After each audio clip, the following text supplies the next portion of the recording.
Өргөн өнгөнд өдөр бүр хамгийн эрт сэрх нь түүний дуу юм.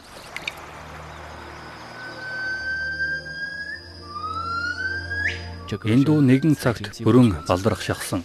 Хамгийн бага үед бүхэл ширэнгэн ойд 10 хүрэхгүй байжээ. Тэд ямар ч дуугүй болсон. Ширэнгэн ойч нам гүм, заримдаа чимээгүй байх нь хамгийн хүнд хэц үе юм.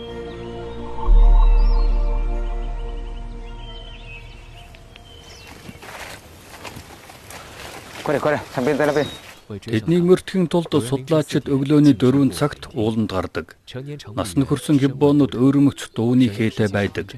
Тэдний дуу хоолой нь тэдний үнэмлэх юм. Хяналт таних дамжуулах арга замаар тэднийг чимээгүйхэн бичиж харьцуулж хамгаалдаг. Өдгөө 10 хүрэхгүй байснаас 42 болж өссөн байна. Дэлхийн бүх гиббон сармөгчны сүргийн дунд энэ нь өссөөр байгаа цорын ганц сүрэг юм. Ширэнгэн ой дахин хөлхөлгөөнтэй болж өглөөний дуудлага бүр зураатаж байна.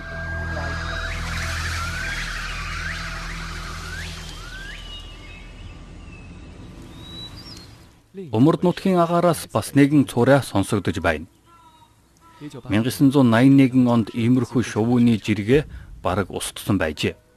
Судлаачид олон ойгоор хайж явсны дүнд ердөө 7хон шувуу олджээ.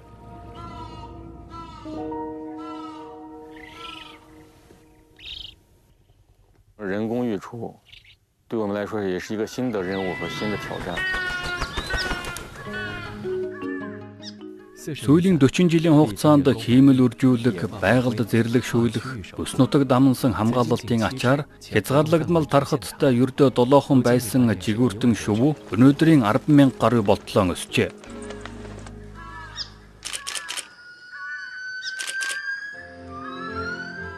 Бүх амьтан ургамлыг хамгаалan байж хорвоо ертөнцийн бүтэн хөгжил цэцгэлэлт хангагдана.